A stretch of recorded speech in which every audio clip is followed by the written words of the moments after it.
Hey everyone, welcome to today's video where we're diving into what's happening in the world of mixed martial arts.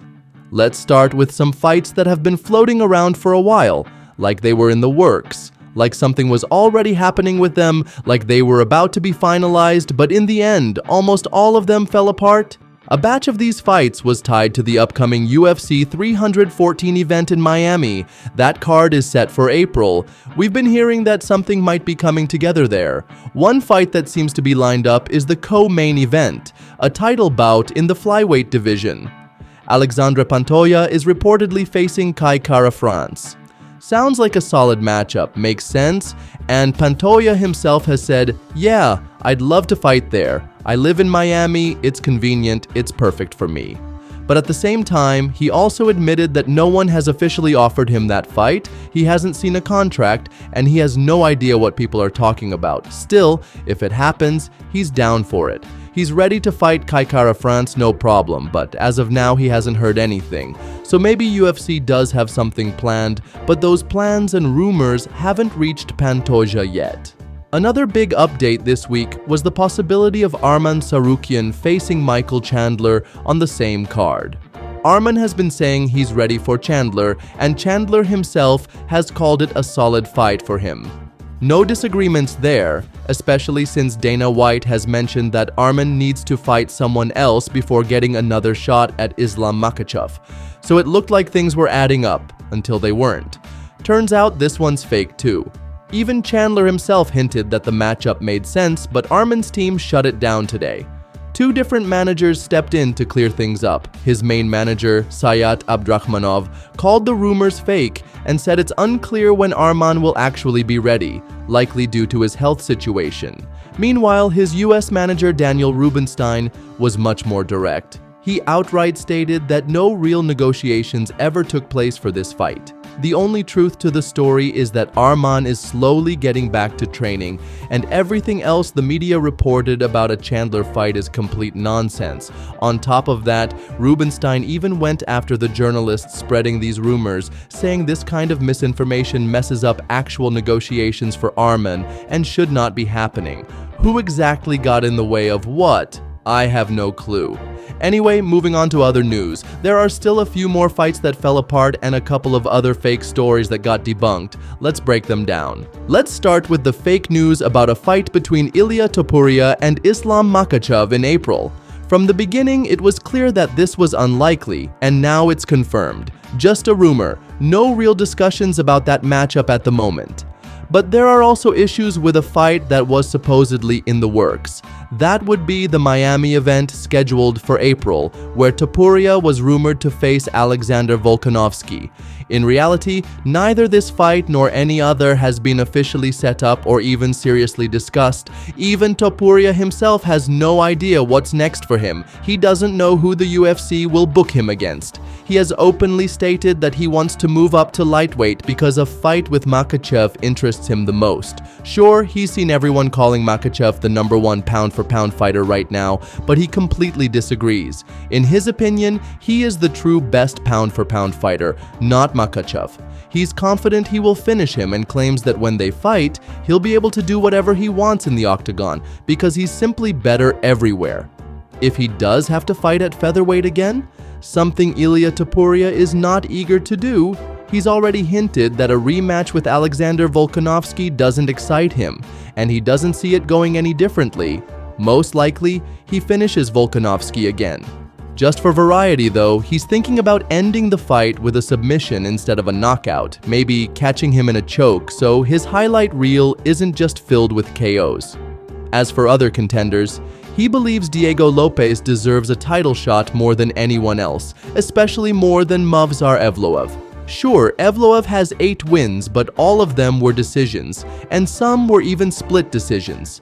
Topuria pointed out that Evloev has something like 5 split decisions, so why would he get a title fight? He needs to start finishing opponents before people can take him seriously as a contender. Until then, Evloev doesn't deserve a title shot. But if that fight does happen, Topuria is certain he'll finish him in the first round. It won't take long.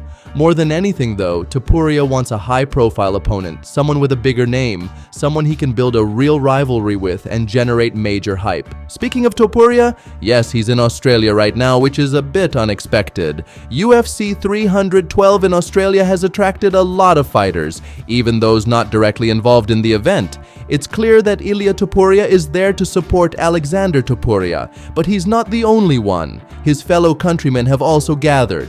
Look at the Georgian Brotherhood.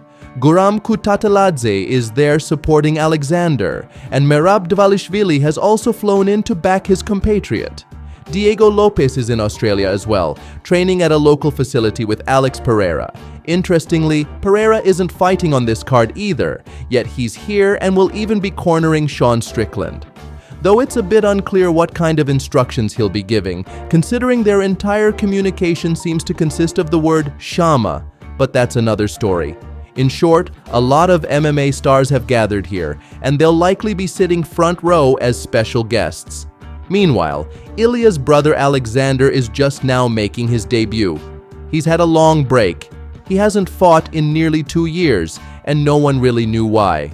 Alexander has since explained the situation. He deliberately put his career on hold because fighting wasn't his top priority. For him, Ilia's success and family support came first. That's family. He meant that over the past couple of years, his focus has been entirely on helping Ilia. He has supported him, been there for him, and is incredibly proud of his accomplishments. So he doesn't see any issue with stepping back. He's 29 years old. He still has time to make his mark. He doesn't hide the fact that he was offered fights during this time, but he turned them down. He declined opportunities for the sake of his brother, to stay fully focused and help him in his championship run. Now that Ilia has achieved his goal, they've decided it's time for Alexander to begin his own journey. Ilia is certain his brother will be a champion as well. He's 100% confident in him, believes he's perfectly prepared, knows what Alexander is capable of, and promises that soon the world will see his true level and be pleasantly surprised. In an interview, Alexandre Topuria shared more details. He explained that it wasn't just about these past 2 years. His career could have progressed faster in general. However, they intentionally put it on hold because at a certain point, Alexander realized he was playing a crucial role in Ilia's development as a fighter. He's a natural at explaining things, and Ilia understands him perfectly. They both decided that if they focused on getting Ilia to the championship first, Alexander's own path would be much easier down the line. That's why, for several years, he prioritized coaching over competing. Fighting was secondary. It was a true act of brotherly sacrifice. When it comes to Alexander Volkanovski, he'll also be at this event, cornering one of his teammates, the same teammate who just so happens to be Alexandre Topuria's opponent. So once again, Alex Volkanovski will cross paths with Topuria, something that's already been talked about. As for what's next, Volkanovski himself isn't entirely sure. He had hoped for a rematch with Topuria, but now he's hearing Ilia talk about moving up to lightweight and facing Islam. Alex is considering his options. If Topuria really does go after Makhachev, he's open to fighting someone else. A matchup with Diego Lopez, for instance, would make sense since Lopez has already called him out. However, Volkanovski makes it clear that nothing has been decided yet. As for Topuria's claim that he'll finish him again, the only question being how exactly he'll do it, Volkanovski is firm in his response. He promises it won't happen.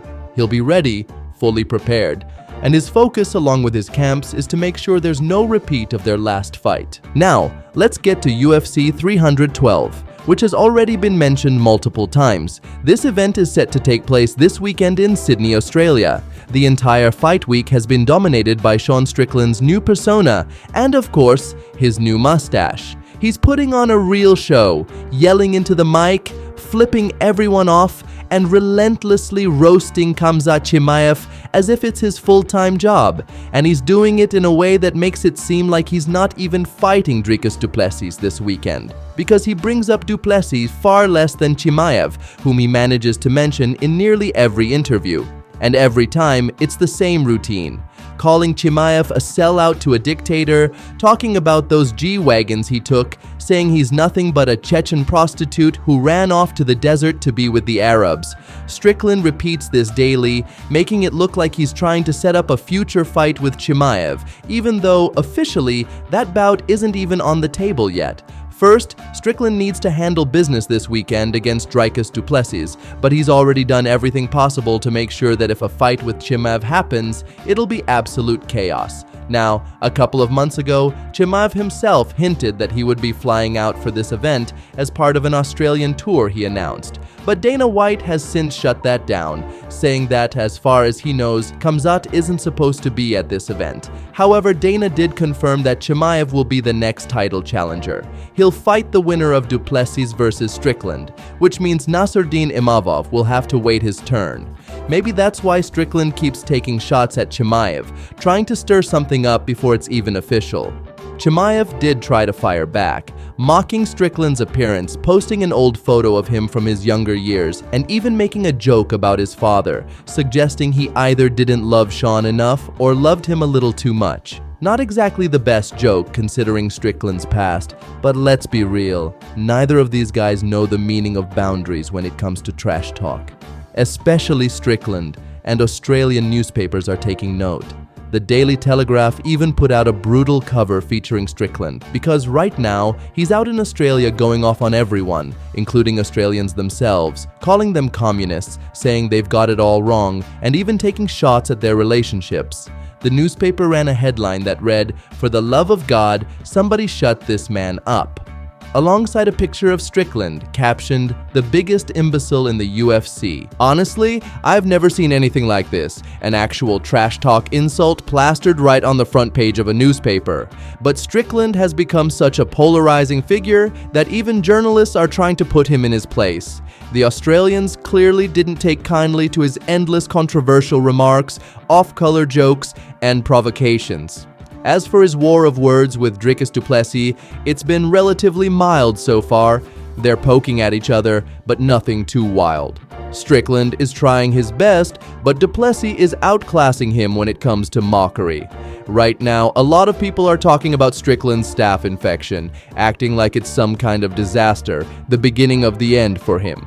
Du Plessis even posted a side-by-side comparison on social media, an old version of Strickland versus what he looks like now. Then Du Plessis added, "Wait, so he got taller and added staph to his skill set?" Well, damn! Strickland, of course, is cracking jokes about it, saying he's immune because his mustache acts as a shield. According to him, staph can't touch him. It's actually the other way around, and he's the one who could infect someone else. Meanwhile, Bilal is also taking shots at Strickland, calling him a racist and saying that the only people who find him entertaining are just as dumb as he is. The beef between them goes way back, ever since Strickland started casually calling Bilal a terrorist at every opportunity. As of the 1st of March, everything has been reshuffled, and UFC now has a brand new main event. Originally, the headliner was supposed to be a showdown between two top flyweights, Brandon Royval and Manel Kape. It could have even been a title eliminator, but, as always, something went wrong. The fight fell through, Royval pulled out, and Kape was left without an opponent. Enter Asu Almabayev, a guy who's already had 2 fights scrapped. First, he was booked against Steve Erceg.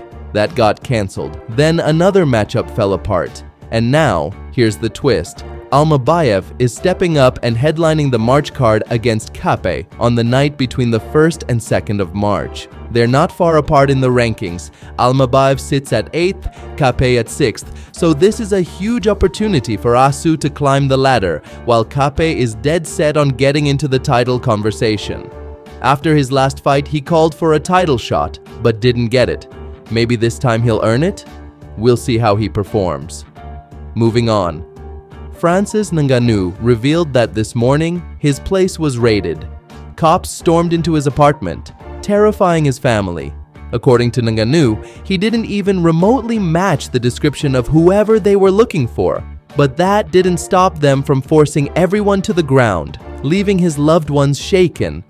Meanwhile, Jon Jones dropped a teaser just a day ago, promising to announce something big within 24 hours. He threw in the phrase, "The champ is here," making it sound like it was fight-related. Naturally, everyone hoped it was about a matchup with Tom Aspinall rather than some pointless media stunt. And technically, Jon Jones wasn't lying. Exactly 23 hours after posting his cryptic teaser about a huge announcement, he dropped a video that looked like a press conference. There were camera flashes, murmurs in the background, a whole staged atmosphere as if he was being interviewed by journalists. But the whole thing was just that, a setup. Jones wasn't announcing a fight. Instead, he revealed that his real battle is against, well, from what I gathered, the American healthcare system. He went off about outrageous medical bills, people going bankrupt, insurance nightmares, and claimed he's going to push for reform, for conservative Americans no less. If I understood correctly, this has absolutely nothing to do with UFC fights or Tom Aspinall. And judging by the comments, people are, to put it mildly, not impressed. Other news, Kevin Lee took a pretty bad beating during a sparring session at Kill Cliff. The damage was done by Murali Huzinov, a fighter from the same gym. He even recorded a video explaining that he had no intention of hurting Lee since they're teammates. It just happened that way. Dana White is still hyping up a potential fight between Jones and Aspinall. He's always insisted that this fight is definitely happening, that everything will be arranged, no issues, no need to worry. Dana also pointed out that for Aspinall, this fight represents a new stage in his career, one that could completely change his life.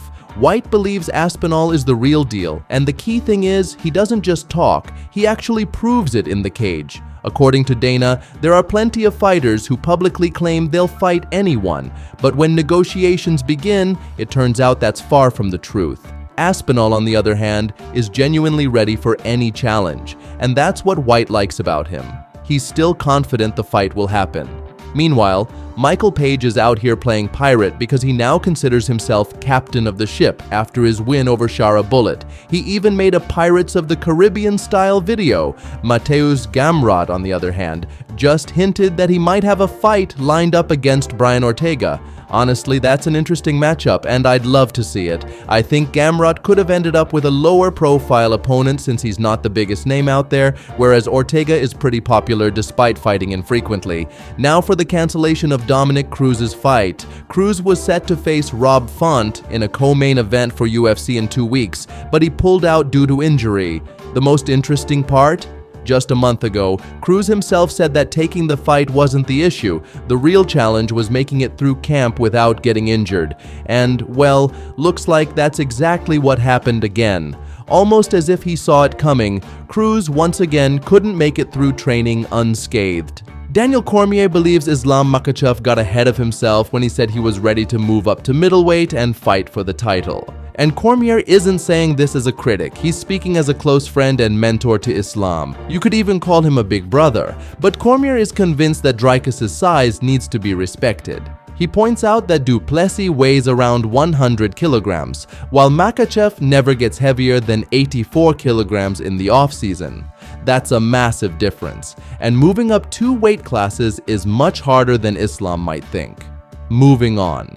Vinicius Oliveira, who is currently on a 3-fight win streak in the UFC and recently won at the event in Saudi Arabia by defeating Said Nurmagomedov, has declared himself a Russian hunter. He's now targeting Umar Nurmagomedov and is convinced that Umar is afraid of him and avoiding the fight. In Oliveira's opinion, he is better than Umar in striking, on the ground, more unpredictable, and simply doesn't know what fear is. But here's the key detail. Umar Nurmagomedov is ranked in the top 3 right now, while Vinicius Oliveira isn't even in the rankings and hasn't fought a ranked opponent, so it makes perfect sense why Umar wouldn't be interested in that fight. As for Jiri Prochaska, everything is smooth sailing for him, I'd say. Same goes for Alex Pereira, who's cruising around in his McLaren with the Poatan license plate, but Rafael Fiziev has been stuck waiting for a fight. Recently, Dana White said he has no idea what the issue is with Fiziev and hasn't heard any updates on the situation. Meanwhile, Rafa just posted, "Just let me scrap, bro," a nod to the legendary Julian Lane quote, "Just let me bang, bro." Remember that wild dude from The Ultimate Fighter who was begging for a brawl?